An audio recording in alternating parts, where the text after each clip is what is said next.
Hey everyone, Tori the Crafty Girl here, and today's video is another spur of the moment project, a little ADHD project action that would have been nice to have thought of before Halloween. However, I did get it done in time for Halloween, so I was sitting here in my office at the end of the workday on Halloween Eve, and yes, this is not only my home office, but it's also my craft room. I do a lot down here. But I also have expanded upstairs to the lounge. Fuse beads are all over the house. The hubs is not amused, but I digress. So the Halloween Eve, we were gonna go trick-or-treating with our godkids, and I didn't want to dress up, but I did want to wear something a little bit festive. So about 2:30 in the afternoon, I was like, maybe I should just make a little skeleton harness. Let me try. I'll grab my knitting machine and see what happens.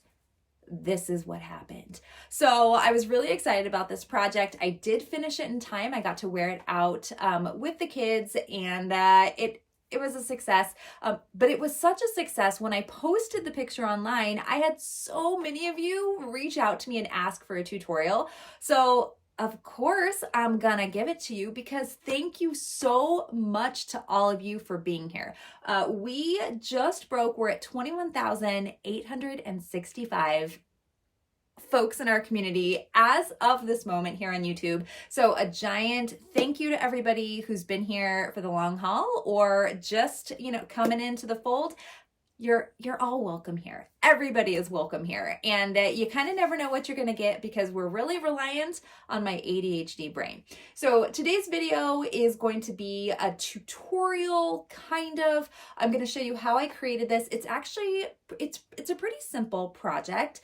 It does take a lot of time because there's a lot of hand stitching that I ended up doing. I'm sure there are ways that you can make it faster.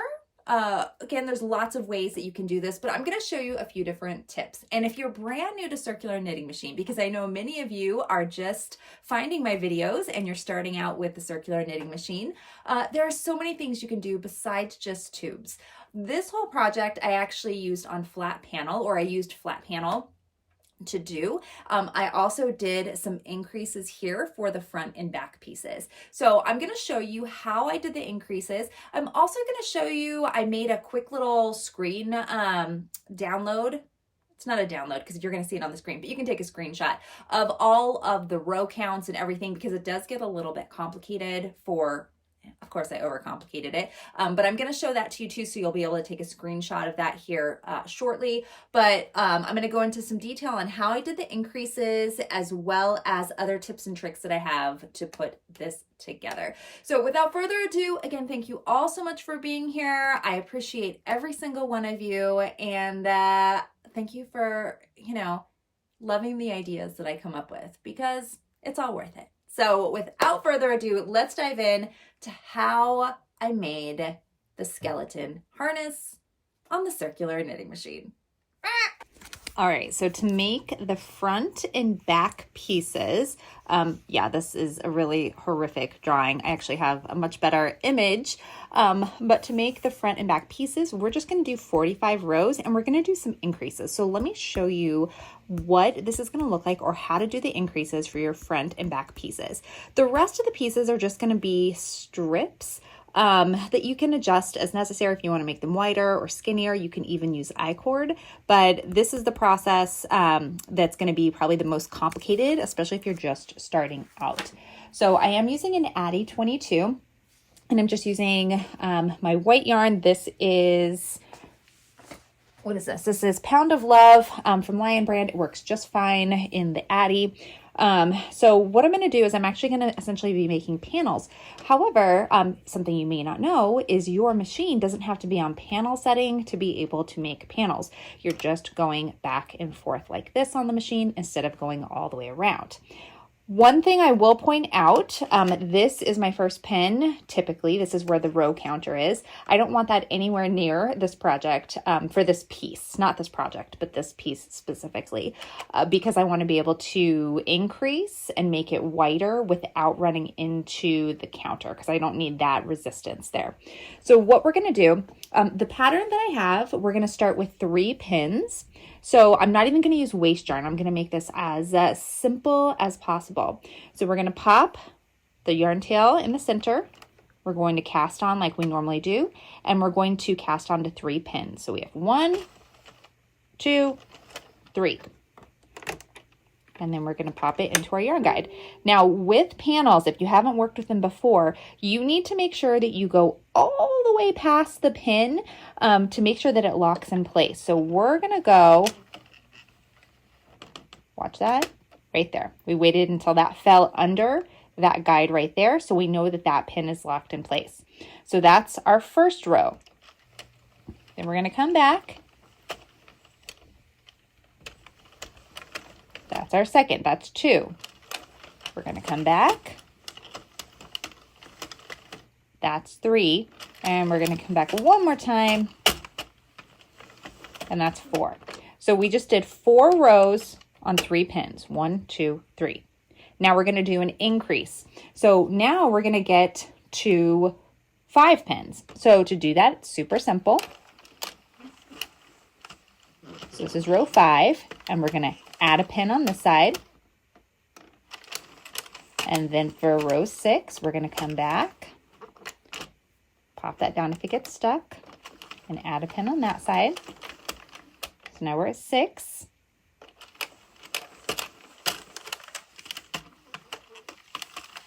Seven, 8, 9, 10,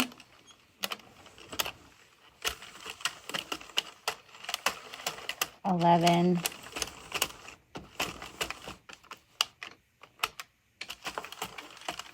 12. Okay, so we just knit 12 rows. One other thing, if you are just starting out with panels, I have a video, and I'll actually, I'm going to link it down below in the comments.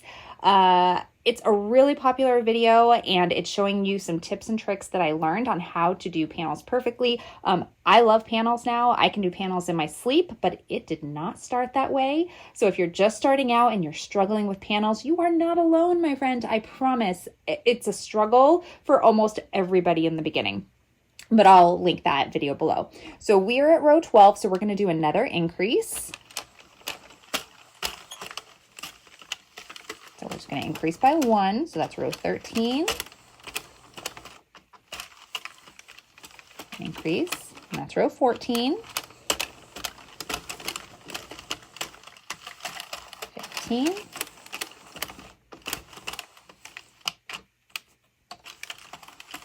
16.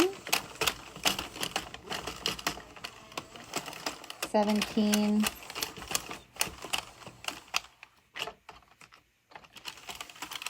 And 18. All right, now we're going to do another increase.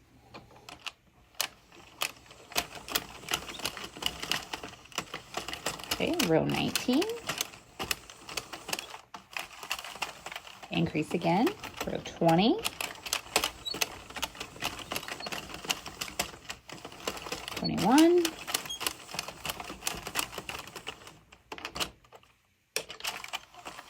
22, 23,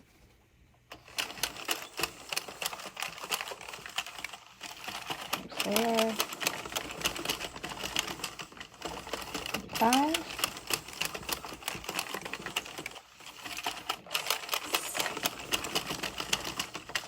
27, and 28. All right, we're going to do one more set of increases.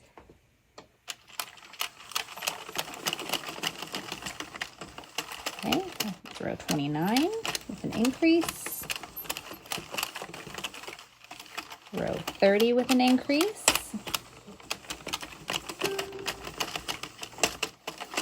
One.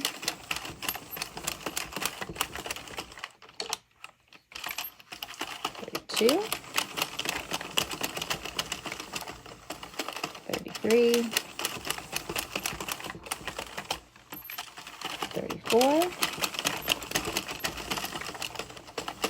35, Now we are just going to go to 45 rows and then we'll just cast off. So we just did 35.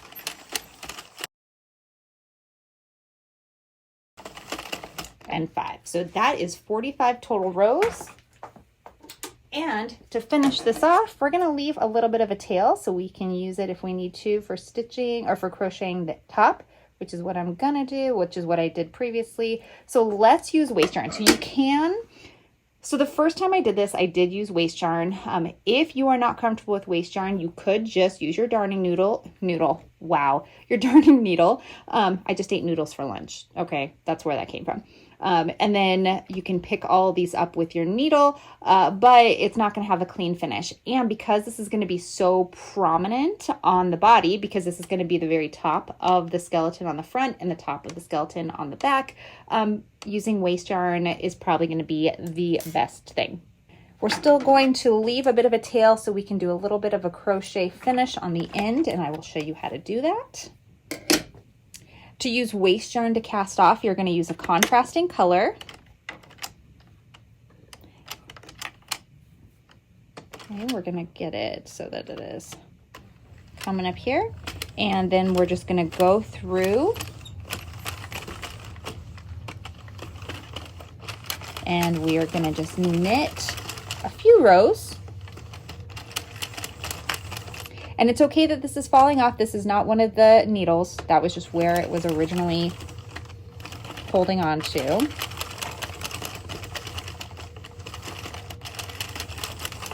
just going to go back a few times. And then when you have enough rows, usually about 5 or so, now bring that, so make sure it's over here. Going to go through here. This is going to release all of those loops, and then when you come back around, now this should fall right off.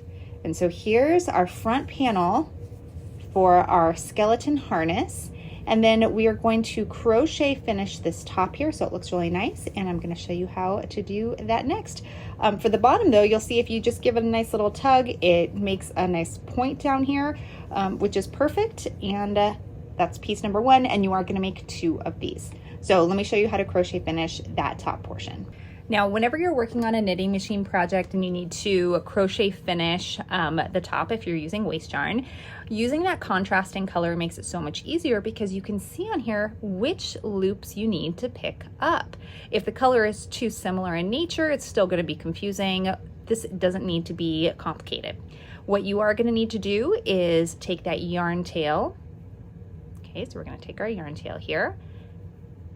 And then we are going to start by picking up, okay, so we're gonna need to pick up this first loop here. This is the waste yarn is through this loop, and if we pull out that waste yarn, guess what's gonna happen? That loop is going to be live and it's gonna come all the way untangled.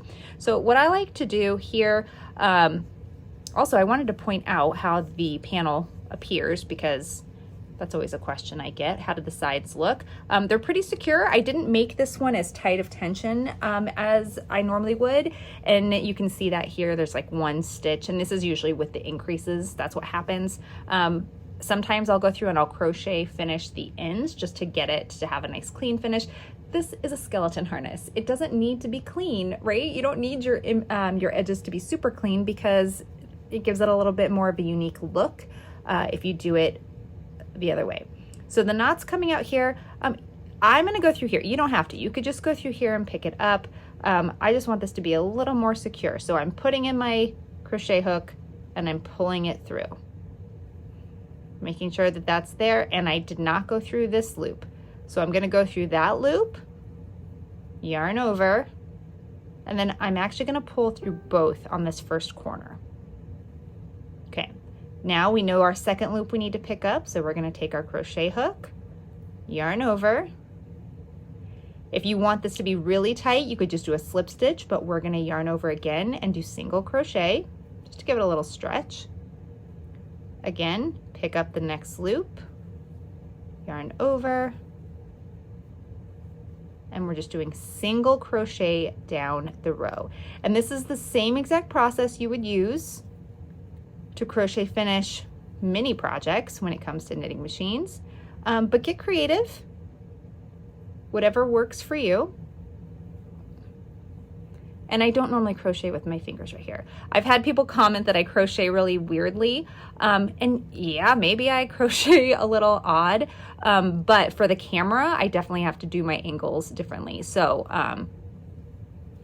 so don't come at me in the comments about how I'm crocheting wrong. I'm crocheting for visibility. Oops, and I just missed that. There we go.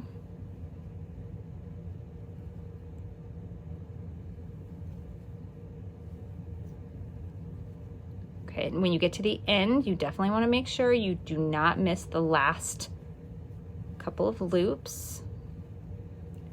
So always just move it around. Okay, and it looks like there's that one, and then here's our very last one. We're gonna go through.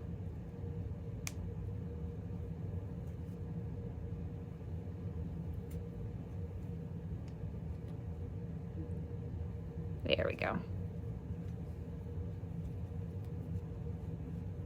Okay, and when you pull it through your last loop, the last step is just to, if you're holding onto that yarn tail, let go, and then just pull it all the way through. Okay, so we have this nice, beautiful, clean end, and now we can just remove the waste yarn. So you can just pull it off. If it's the top, this works very easily. If it's the bottom, you should use a ripcord. Got stuck just a little bit. And pull that all the way out. Oops. There we go. And then you can double check too, make sure you didn't miss any.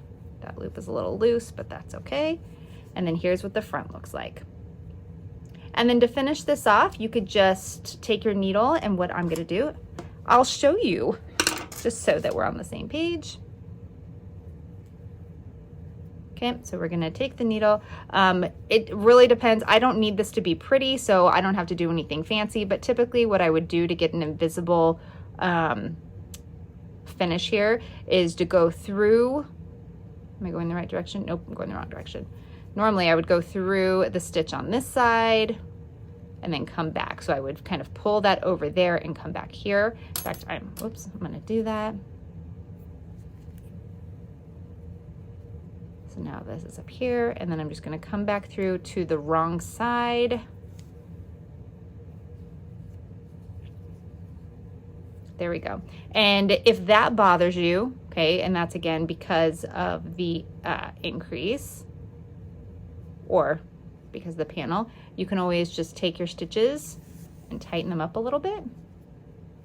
And there we go. Now that hole has disappeared.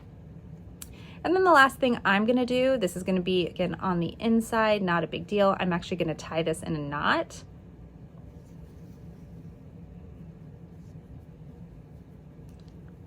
Okay, so now that is in a knot. And then you wanna hide your yarn tails. So with typical knitting projects or crochet or whatever, you typically hide your yarn tails going through the loops, going like in a pattern so that they stick in there.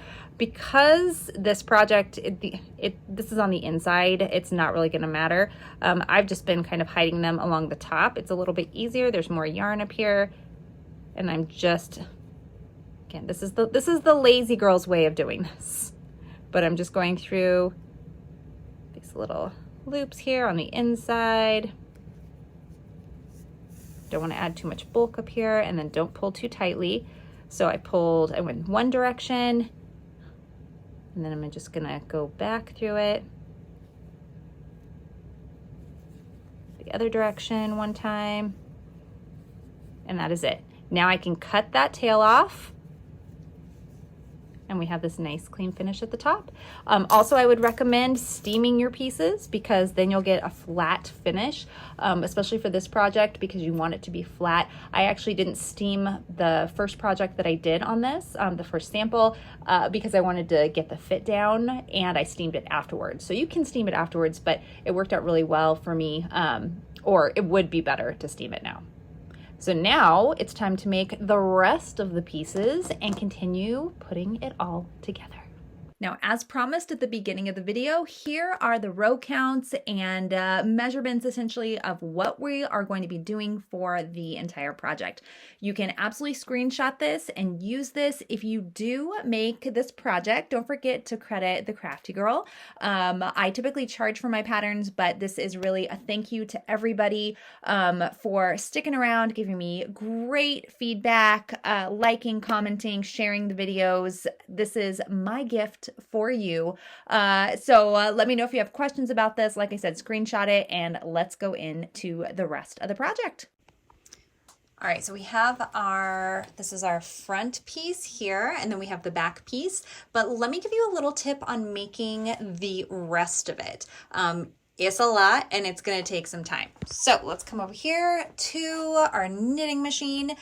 So you could use I-cord. I do have an Addy egg, but for me, the knitting machine, the circular knitting machine is way easier to use than the Addy egg. I do love my Addy egg, don't get me wrong, but this is way easier. So let me show you what I am doing. So I've actually cast on to 4 needles, okay? So I'm cast on here with 4 needles and I'm making essentially I-cord, just little panels, and I'm just doing it in long strips. Now you may say, well, how do you know when you have enough? That's a great question. So what I've done is, again, I'll come over here, show you all of my notes and all the craziness. So I have all of my measurements that I need and all of the row counts that I need.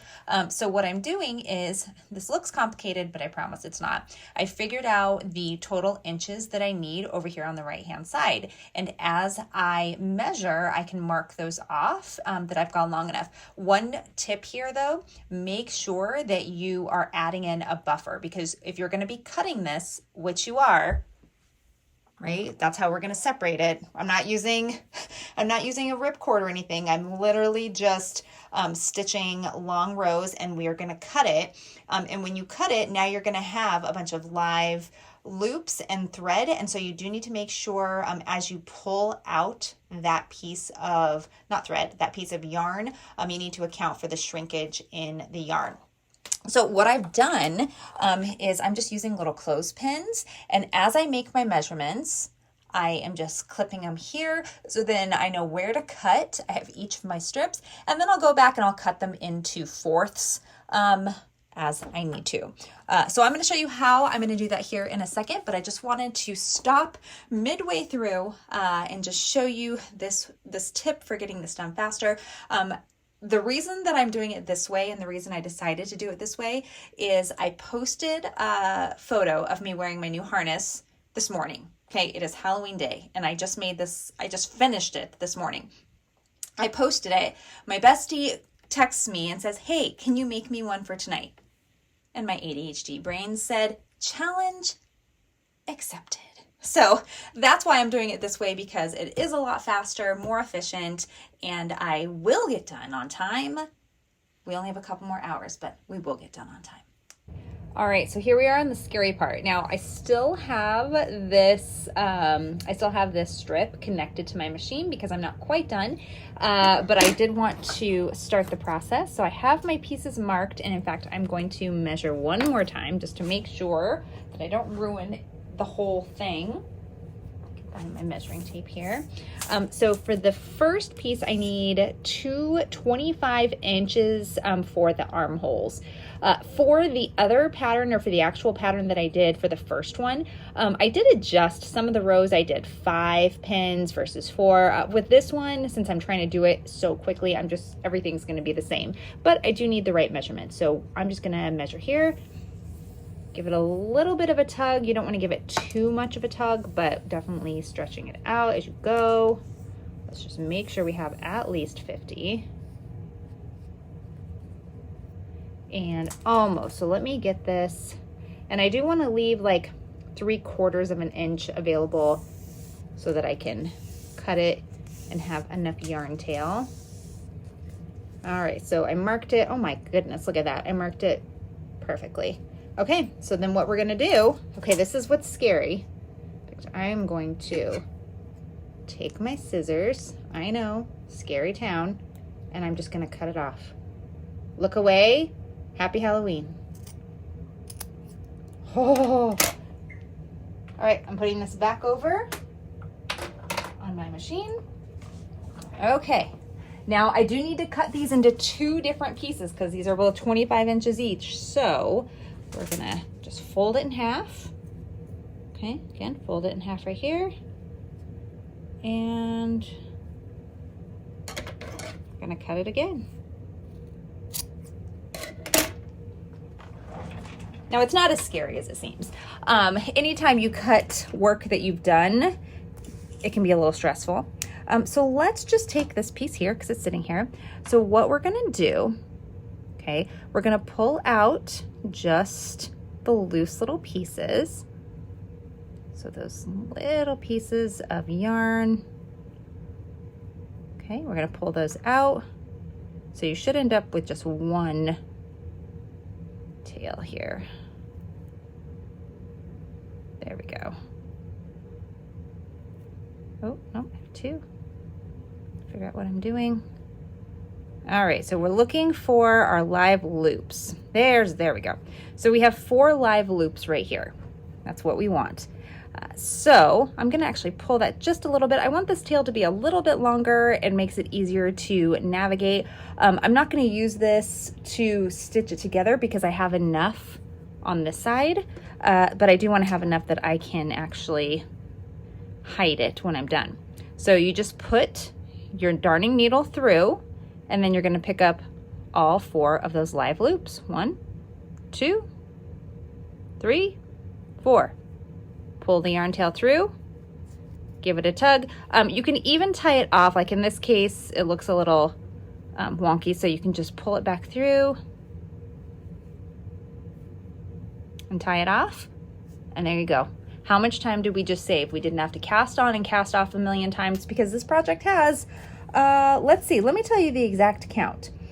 So we have 2, 4, 8, 12, 17, 18, 19, 20, 21, 22, 22 pieces. So we have 22 pieces. Yeah, that's a lot of casting on and casting off. So now what I'll do is I'll just stitch, this is the first armhole. Okay, I'm gonna stitch this together, and then I'm gonna do the same thing. Okay, here's our second piece. All we have to do with this one though, this is gonna be just a little bit different. So first thing we're gonna do, we're gonna find our loose yarn, just so we can get down to the 1 yarn tail.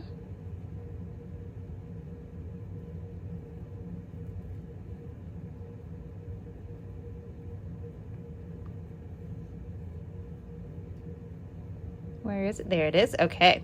I am actually going to make this one just a little bit longer. That way it's going to be easier to stitch these 2 together. So I'm just going to pull.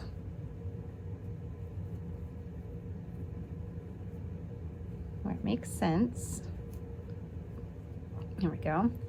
Just release the hounds. There we go. Just want to make it a little bit longer. And then once again, take our darning needle, and then just make sure you pick up your 4 loops. 1, 2, 3, and then I think that's 4. Pull those together.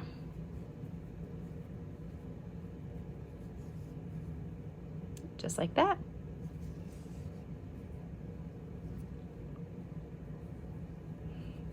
And then on this side, what we'll be able to do,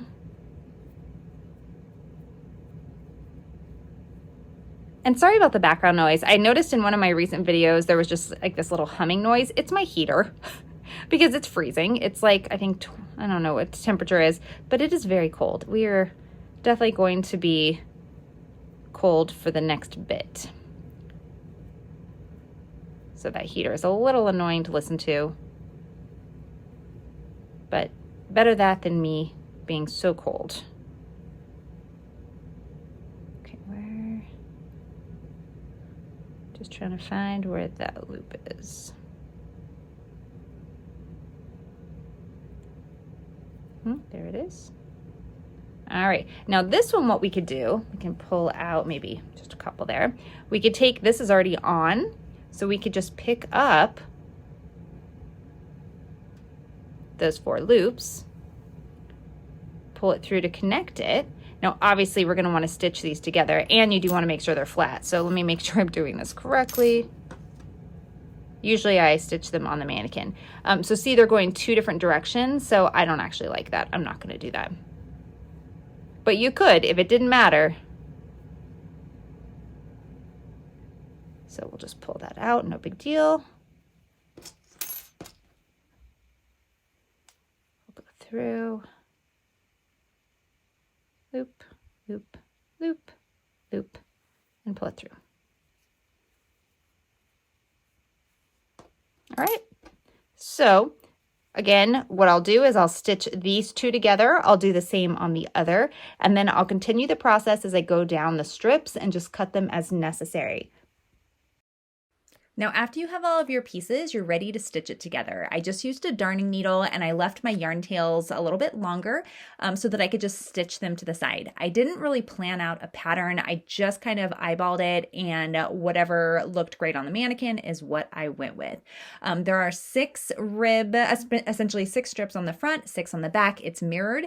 You'll see that there is the circle for the armholes, and that's what you're attaching them to. And you're going to do that on both sides as well as the back. So that's kind of the base to start with, just the centerpiece and the 2 armholes, and then you can stitch the rest of them in a pattern that will be the best for your body or what you think looks the best. You can even add more of those ribs if you wanted, or you can add less, but I found 6 to be the perfect number. And again, I just stitched them all together. And then I knotted them on the inside of the harness, and then I hid the tails. And I know I didn't get a lot of video footage while I was creating it on how I stitched it together, so I did want to show you a little bit more close up here. So you'll see it's literally just, well, maybe if it wants to focus, it's just stitching here to the center. Okay, so that's what I started with, and I stitched all of these on. The armhole itself, so you'll see we have the circle for the armhole, and then the only place I attached that on the side is to the 5th strap, and then I just let the 6th strap, they just hung nicely right here. Refocus that. So that's what it looked like here, and then the back of it, again, exactly the same as the front.